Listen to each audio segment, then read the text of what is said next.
ಎಲ್ರಿಗೂ ನಮಸ್ಕಾರ. 1933ರಲ್ಲಿ ನ್ಯೂಯಾರ್ಕ್ ಅಲ್ಲಿ ಒಂದು ತುರ್ತು ಪರಿಸ್ಥಿತಿ ನಿರ್ಮಾಣ ಆಗುತ್ತೆ. ಅವಾಗ ತುಂಬಾ ಜನರು ಮಾಸ್ ಆಗಿ ಅನ್ಎಂಪ್ಲಾಯ್ಮೆಂಟ್ ಸ್ಟಾರ್ಟ್ ಆಗುತ್ತೆ, ನಿರುದ್ಯೋಗ ಸ್ಟಾರ್ಟ್ ಆಗುತ್ತೆ. ಅದೇ ನ್ಯೂಯಾರ್ಕ್ ಅಲ್ಲಿ ನೆವಿಲ್ ಗೊಡ್ಡಾರ್ಡ್ ಎಂಬ ಒಬ್ಬ ಮಿಸ್ಟಿಕ್ ವ್ಯಕ್ತಿ ಇರ್ತಾನೆ. ಅಂದ್ರೆ ಅವನು ಅತೀಂದ್ರಿಯ ಶಕ್ತಿಯನ್ನು ಮತ್ತೆ ಈ ಲಾ ಆಫ್ ಅಟ್ರಾಕ್ಷನ್ ಅನ್ನು ಅಮೆರಿಕದಲ್ಲಿ ಸ್ಪ್ರೆಡ್ ಮಾಡಿದಂತ ಒಬ್ಬ ಪ್ರಮುಖರಲ್ಲಿ ಒಬ್ಬನು. ಆ ನೆವಿಲ್ ಗೊಡ್ಡಾರ್ಡ್ ಕೂಡ ಆ ಒಂದು ತುರ್ತು ಪರಿಸ್ಥಿತಿಯಿಂದ 1933ರಲ್ಲಿ ಏನು ಒಂದು ಅಮೆರಿಕಕ್ಕೆ ಬಡಿ ಇತ್ತು ಅದು ನ್ಯೂಯಾರ್ಕ್ ಅಲ್ಲಿ, ಅದರಿಂದ ಅವನು ಕೂಡ ಜಾಬ್ ಅನ್ನು ಕಳ್ಕೊಳ್ತಾನೆ. ಅವನು ಈ ತರ ಆಗಿ ಡಿಪ್ರೆಷನ್ಗೆ ಹೋಗ್ತಾನೆ.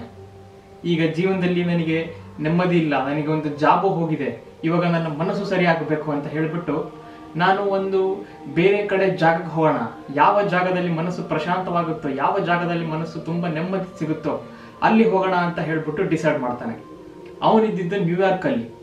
ನೀವು ದಕ್ಷಿಣ ಅಮೆರಿಕದ ಮೇಲ್ಗಡೆ ಇರುವ ಐಲ್ಯಾಂಡ್ಗಳು ಅಂದ್ರೆ ಅಲ್ಲಿರುವ ದ್ವೀಪಗಳನ್ನು ನೋಡಿದ್ರೆ ಅಲ್ಲಿ ಬಾರ್ಬೆಡೋಸ್ ಅಂತ ಒಂದು ದ್ವೀಪ ಇದೆ. ಅಲ್ಲಿ ಜಮೈಕಾ, ಪ್ಯೂರ್ಟಾರಿಕೋ, ವೆಸ್ಟ್ ಇಂಡೀಸ್ ಎಲ್ಲ ಇದಾವಲ್ಲ, ಅದರಲ್ಲಿ ಬಾರ್ಬೆಡೋಸ್ ಅಂತ ಒಂದು ದ್ವೀಪ ಇದೆ. ಅಲ್ಲಿ ಅವನು ಹೋಗ್ಬೇಕು ಅಂತ ಡಿಸೈಡ್ ಮಾಡ್ತಾನೆ. ಯಾಕಂದ್ರೆ ಅವನ ಅಮ್ಮನ ಕಡೆ ಅಥವಾ ಅವರ ಅಮ್ಮನ ಅಪ್ಪನ ಅವರ ತಾತನ ಕಡೆಯವರು ಎಲ್ಲ ಅಲ್ಲಿ ಬದುಕಿರ್ತಾರೆ. ಅಂದ್ರೆ ಅಲ್ಲಿ ಒಂದು ಮನೆ ಇರುತ್ತೆ, ಯಾವುದೋ ಹಳೆ ಕಾಲದಲ್ಲಿ ತುಂಬಾ ವರ್ಷಗಳಾಗಿರುತ್ತೆ, 12 ವರ್ಷಗಳಿಂದ ಅಲ್ಲಿ ಹೋಗಿರೋದಿಲ್ಲ. ಅದಕ್ಕೆ ನಾನು ಬಾರ್ಬೆಡಸ್ಸಿಗೆ ಹೋಗ್ಬೇಕು ಅಂತೇಳಿ ಅವನು ಡಿಸೈಡ್ ಮಾಡ್ತಾನೆ. ಆದ್ರೆ ಅವನಿಗೆ ಅಲ್ಲಿ ಹೋಗ್ಬೇಕು ಅಂದ್ರೆ ಅವಾಗೆಲ್ಲ ವಿಮಾನಗಳು ತುಂಬಾ ಕಾಸ್ಟ್ಲಿ, ಆದ್ದರಿಂದ ಅವನು ಸಮುದ್ರದಲ್ಲಿ ಹಡಗಿನಲ್ಲಿ ಹೋಗ್ಬೇಕು. ಆದ್ರೆ ಅವನ ಹತ್ರ ದುಡ್ಡಿಲ್ಲ, ಅವನಿಗೆ ಕೆಲಸ ಬೇರೆ ಇಲ್ಲ. ಏನ್ ಮಾಡ್ಬೇಕು? ನ್ಯೂಯಾರ್ಕ್ ಅಲ್ಲಿ 75th ಸ್ಟ್ರೀಟ್ ಅಲ್ಲಿ ಇರ್ತಾನೆ ಅವನು. 72nd ಸ್ಟ್ರೀಟ್ ಅಲ್ಲಿ ಅಬ್ದುಲ್ಲಾ ಅಂತ ಇನ್ನೊಬ್ಬ ವ್ಯಕ್ತಿ ಇರ್ತಾನೆ. ಅವನು ಇಥಿಯೋಪಿಯಾದಿಂದ ಬಂದಿರ್ತಾನೆ. ಇಥಿಯೋಪಿಯಾ ಅಂದ್ರೆ ಒಂದು ಆಫ್ರಿಕಾದ ದೇಶ. ಆ ಅಬ್ದುಲ್ಲಾ ಅನ್ನೋನು ತುಂಬಾ ಹಳೆಯ ಪುರಾತನ ಕಾಲದ ಒಂದು ಟೆಕ್ನಿಕ್ ಗಳನ್ನ ಕಲ್ತ್ಬಿಟ್ಟು ಇಮ್ಯಾಜಿನೇಷನ್ ಯೂಸ್ ಮಾಡ್ಬಿಟ್ಟು ಅವನೊಂಥರ ಮಾಂತ್ರಿಕನ್ ತರ ಇರ್ತಾನೆ. ಅವ್ನು ಹೇಳಿದ್ದೆಲ್ಲ ನಿಜ ಆಗ್ತಾ ಇರುತ್ತೆ. ಅದಕ್ಕೆ ಯಾಕೆ ಅಬ್ದುಲ್ಲನ್ ಕೇಳಬಾರ್ದು ಇದನ್ನ ಅಂತ ಹೇಳ್ಬಿಟ್ಟು ಅವನು 3ನೇ ಸ್ಟ್ರೀಟ್ ಆ ಕಡೆ ಇರುವಂತ ಅಬ್ದುಲ್ಲನ್ ಹತ್ರ ಹೋಗ್ತಾನೆ. ಹೋಗ್ಬಿಟ್ಟು ನಾನು ಹಿಂಗೆ ಬಾರ್ಬೆಡಸ್ಗೆ ಹೋಗ್ಬೇಕು ಅಂತ ಡಿಸೈಡ್ ಮಾಡಿದೀನಿ, ನನ್ನ ಹತ್ರ ದುಡ್ಡಿಲ್ಲ, ನನಗೆ ಜಾಬ್ ಇಲ್ಲ, ಏನ್ ಮಾಡ್ಬೇಕು? ನನಗೆ ಅಲ್ಲಿ ಹೋಗಕ್ಕೆ ಇಷ್ಟ, ನನ್ನ ಮನಸ್ಸು ಇವಾಗ ಸರಿ ಇಲ್ಲ, ನಾನು ಅಲ್ಲಿ ಹೋಗಿ ನೆಮ್ಮದಿ ತಗೋಬೇಕು, ಏನ್ ಮಾಡ್ಬೇಕು? ಅಬ್ದುಲ್ಲಾ ಇವನು ನೋಡ್ತಾನೆ. ಅವನು ಹೇಳ್ತಾನೆ, ನೀನ್ ಬಾರ್ಬೆಡಕ್ ಹೋಗ್ಬೇಕು ಅಂತ ಹೇಳ್ತಾ ಇಲ್ಲ, ನೀನ್ ಆಲ್ರೆಡಿ ಬಾರ್ಬೆಡಾಸ್ ಅಲ್ಲೇ ಇದೀಯಾ ಅಂತ. ಅವನಿಗೆ ಒಂಥರ ಆಶ್ಚರ್ಯ ಆಗುತ್ತೆ. ಈ ಸೆಂಟೆನ್ಸ್ ಅವನಿಗೆ ಅರ್ಥ ಆಗಲ್ಲ ನೆವಿಲ್ ಗೊಡ್ಡಾರ್ಡ್ಗೆ.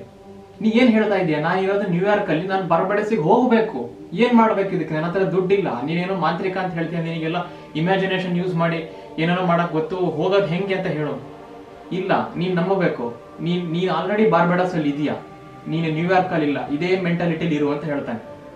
ಅವನು ಏನೇನೋ ಹೇಳ್ತಾನೆ, ಇವನೆಲ್ಲ ಮಾಂತ್ರಿಕ ಅಂತಾರ ಜನ, ಇವ್ನು ನೋಡಿದ್ರೆ ಹಿಂಗ್ ಹೇಳಿದ ಅಂತ ಹೇಳ್ಬಿಟ್ಟು ಅವನು ಇನ್ನೊಂದು ಟ್ರಿಕ್ ಹೇಳ್ಕೊಡ್ತಾನೆ. ಅಬ್ದುಲ್ಲಾ, ನೀನ್ ಇವತ್ತು ರಾತ್ರಿ ಮಲಗುವಾಗ ನ್ಯೂಯಾರ್ಕ್ ಅಲ್ಲಿ ಇದೀನಿ ಅಂತ ಮಲಗಬೇಡ, ಬಾರ್ಬೆಡಾಸ್ ಅಲ್ಲೇ ಇದೀನಿ, ಅದೇ ಮನೇಲಿ ಇದೀನಿ, ಅಲ್ಲಿರುವ ಬೀಚ್ಗಳು, ಆ ಬೀಚ್ ಅಲ್ಲಿ ಸೀ ಗಲ್ಸ್ ಮಾಡುವ ಆ ಪಕ್ಷಿಗಳು ಮಾಡುವ ಸೌಂಡ್ಗಳು, ಅಲ್ಲಿರುವ ಪಾಮ್ ಟ್ರೀಸ್ ಅವೆಲ್ಲ ನೋಡ್ತಾ ಇರು, ಅಲ್ಲಿರುವ ಬಿಸಿಲು, ಆ ಸಮುದ್ರ ದಂಡೆ ನೋಡ್ತಾ ಇರು, ನೀನು ನ್ಯೂಯಾರ್ಕ್ ಅಲ್ಲಿ ಇಲ್ಲ, ಬಾರ್ಬೆಡಾಸ್ ಅಲ್ಲಿ ಇದೆಯಾ. ಈ ತರ ಅವನಿಗೆ ಹೇಳ್ಕೊಡ್ತಾನೆ.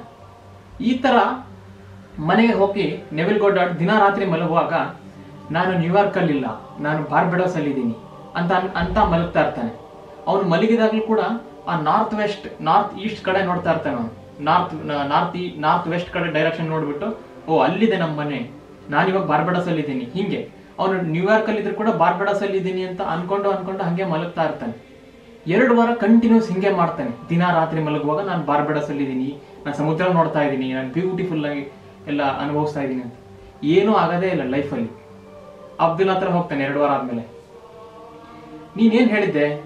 ನಾನು ಈ ತರ ಇಮ್ಯಾಜಿನ್ ಮಾಡಿದ್ರೆ ನಾನು ಅಲ್ಲಿ ಹೋಗ್ತೀನಿ ಅಂತ ಹೇಳಿದ್ದೆ, ಅಥವಾ ಏನಾದ್ರೂ ಸಿಗುತ್ತೆ ಅಂತ ಹೇಳಿದ್ದೆ, ಏನು ಆಗ್ಲೇ ಇಲ್ಲ ನನ್ನ ಲೈಫಲ್ಲಿ, ಸುಮ್ಮನೆ ನನ್ನ ತಲೆ ಕೆಡಿಸ್ತಾ ಇದೆಯಾ ನೀನು?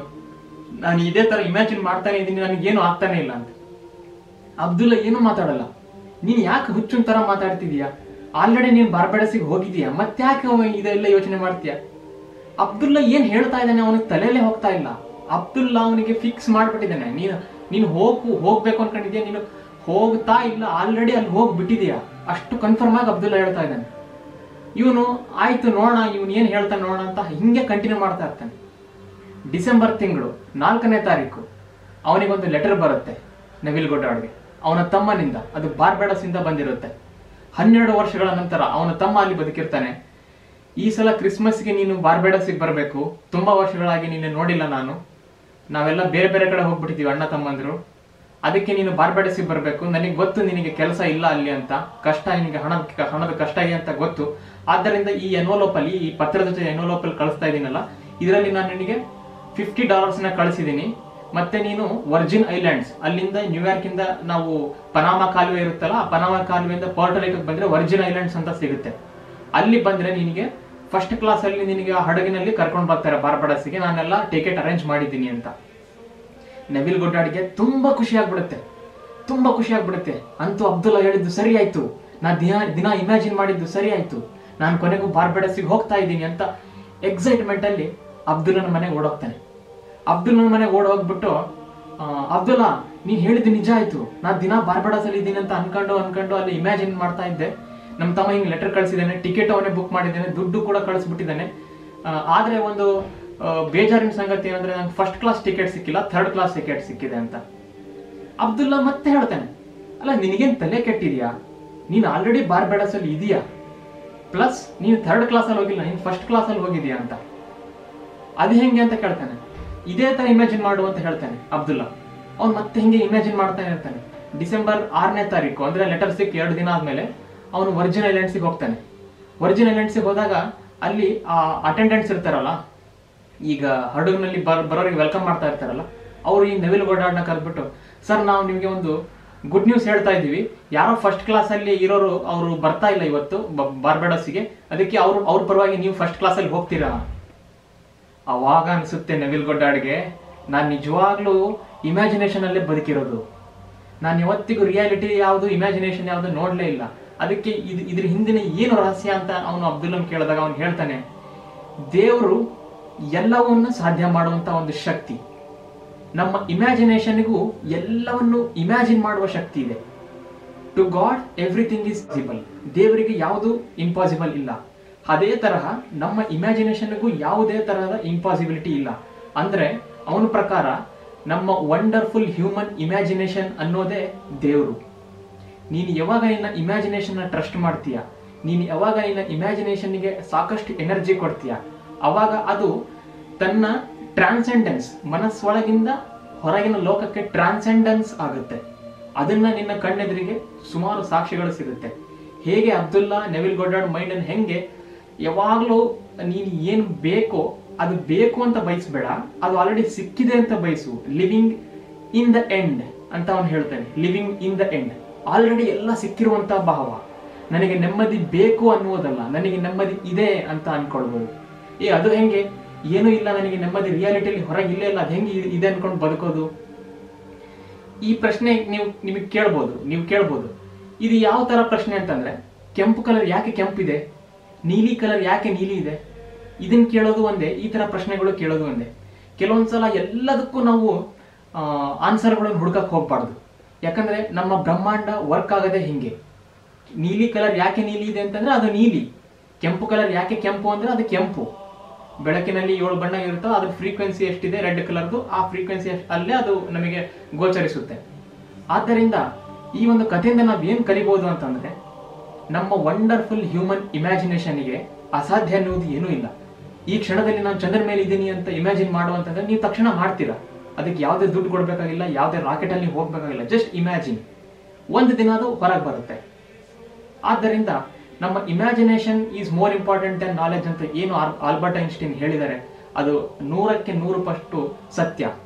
ಯಾಕಂದ್ರೆ ಆಲ್ಬರ್ಟ್ ಐನ್ಸ್ಟೀನ್ ಅವರ ಥಿಯರಿಗಳನ್ನ ಪ್ರತಿಪಾದನೆ ಮಾಡಿದಾಗ ಎಲ್ಲರೂ ಅವ್ರನ್ನ ಆಡ್ಕೊಂಡಿದ್ರು. ನೀವು ಜಸ್ಟ್ ಏನು ತಲೆಯಲ್ಲಿ ಇಮ್ಯಾಜಿನ್ ಅಂತ ಬಂದ್ಬಿಡುತ್ತೆ, ಅದು ನಿಜ ಅಂತ ನಂಬ್ಬಿಡ್ತೀವಿ, ಇದನ್ನೆಲ್ಲ ಮ್ಯಾಥಮೆಟಿಕಲ್ ಆಗಿ ಪ್ರೂವ್ ಮಾಡಬೇಕು, ಹಂಗೆ ಮಾಡಬೇಕು ಅಂತ.